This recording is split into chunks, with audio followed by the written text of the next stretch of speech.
We don't believe in ourselves enough to use what he has given us. We decide that we too scared, we too punk, we too pussycat to use them.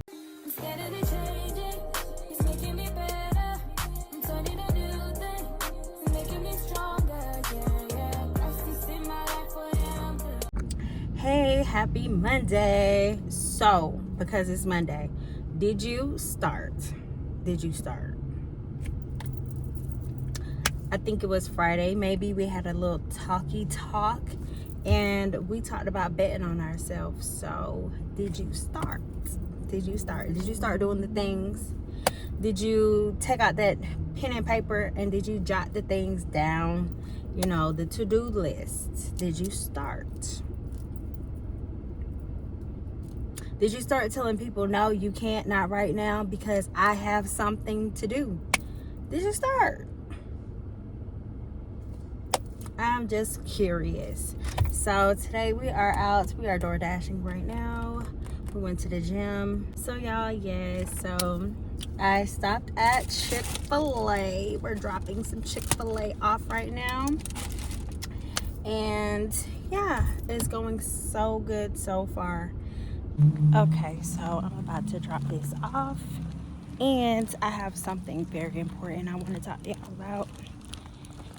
Hopefully it helps y'all, for real. Help somebody. Here's the thing. We as people, we got to stop acting like God hand selects certain people that he wants to give a gift and a talent to, because surely he didn't. He gave everybody something to work with.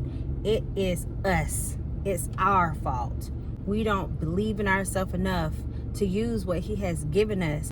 But you see, what we need to stop doing is wasting what he has gave us, because it's not like you're gonna okay, I had to pause and I had to park. There was a fire truck coming from out of nowhere. I couldn't even tell where it was coming from. But yes, it's our fault. He give us talents, he give us gifts, and we decide that we too scared, we too punk, we too pussycat to use them. Okay, so what we have to do now is shake all that off, start betting on ourselves, start believing in ourselves, and start praying to God to give us directions and instructions on how to use what he has given us. Because I promise you, wait, you know nothing because you don't read nothing. It's in here. Everything is in here. Everything we need to know, everything on how, on what, all of it is all in the book. And we try to find other ways out and other ways around it. But then we get to a place, we don't like our job, we don't like school, we don't like nothing. We're like a generation that is so hard to please, but no one wants to really do what we're supposed to do. So I want to tell y'all a story about the 3 servants, okay? It's in the book of Matthew. I'm not going to read a whole chunk to y'all, but I want to tell y'all about the 3 servants, okay? Be right back. Oh, y'all, this one's heavy. They got about like 5 containers in this bag. I ain't had Chipotle in a long time. But yeah, have y'all ever even heard of the story? It's a parable. It's a parable that Jesus taught about 3 servants. And all 3 servants was given something. And somebody, it had to be the one. One of them had to do it. All right, y'all. So we are at the car wash.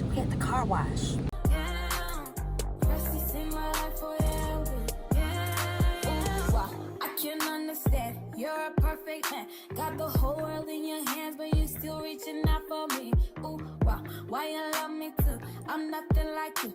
Opposite of holiness was what I was, but until you see my soul and could you see why? Hold my hand high, could you see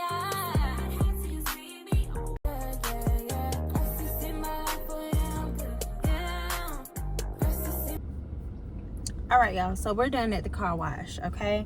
So we're gonna open this up and I'm gonna direct you to where the parable is, and you can read it for your own knowledge and understanding and wisdom. when you get a moment. It is in the book of Matthew, chapter 25, verses 14 through 30. Matthew, chapter 25, verses 14 through 30. Okay, so this right here, Jesus spoke of a parable about a man who had 3 servants. And each servant he gave according to their ability. According to their ability, all right? Not everybody gets the same amount. So one servant got 5 talents, the next one got 2 talents, and the third one got 1 talent, okay? All right?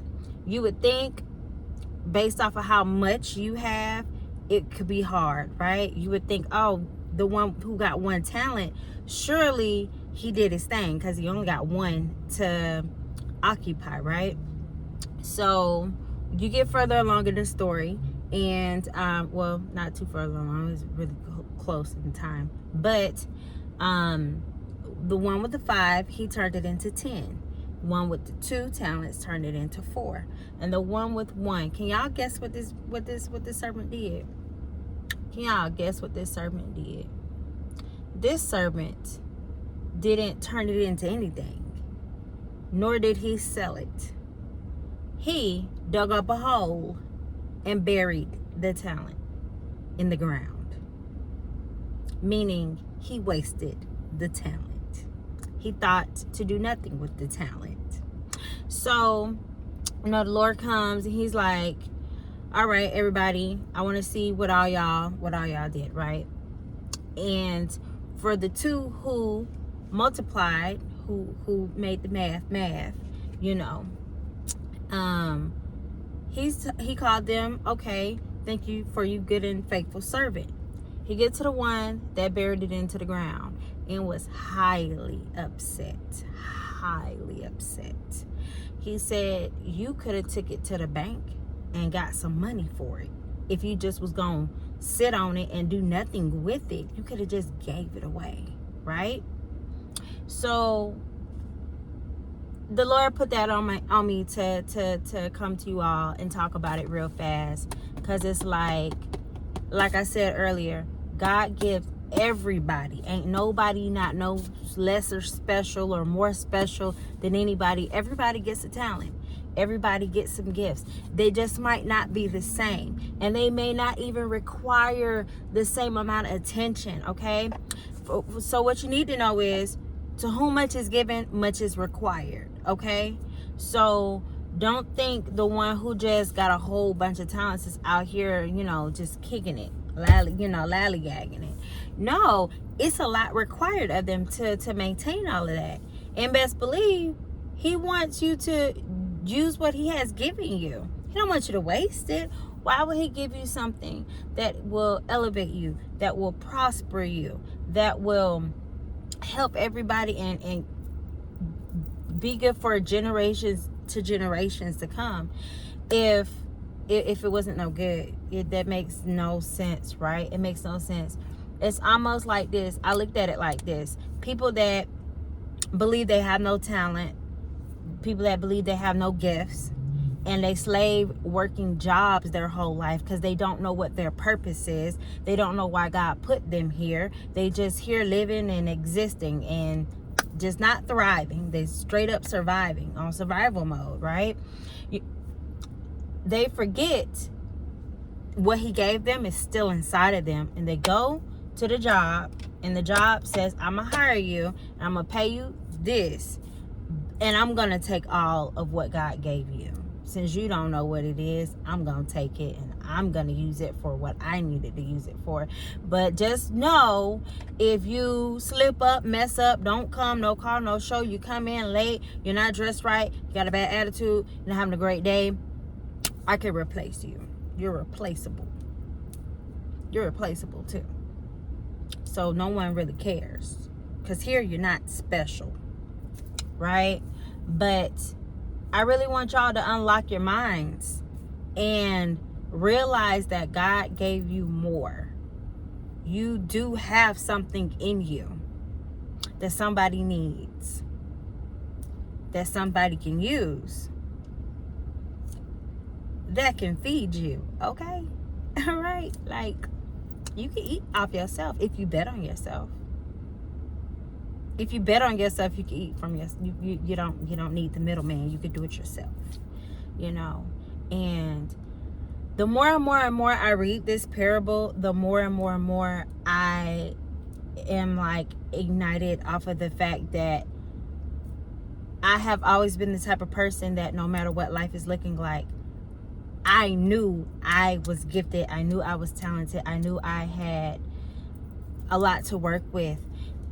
I think it was more so my circumstances that kept me from going hard. And I do believe I did go hard, but not like give my all, if that makes sense. Like, you know what I mean? I think I did bet on myself a lot throughout my 20s. I betted on myself like it was nobody's business. But I'm here. I'm in a new season. And yet I still choose to bet on myself because I know what I'm capable of, and I know what I could do, and I know what God gave me, and what he put in me, and what he keeps downloading in me. And we're going to use it, because what we're not going to do is be a selfish, ungrateful servant walking around acting like God didn't make us special when he made all of us special. Y'all better get it together and wake up. Like now. Now, so y'all, do yourself a favor, go read the parable. It is some good stuff, and figure out what it is. If you don't know what it is, it could be one of your hobbies. It could be one of just something that brings you joy, that you enjoy, something that you do, but I don't want to do it for everybody. I just do this for myself. I don't want to do all of that. Sometimes, you know what, you don't really even have to do that. You know, you could just start a business, and there are other people that can do what you do, and you can hire them.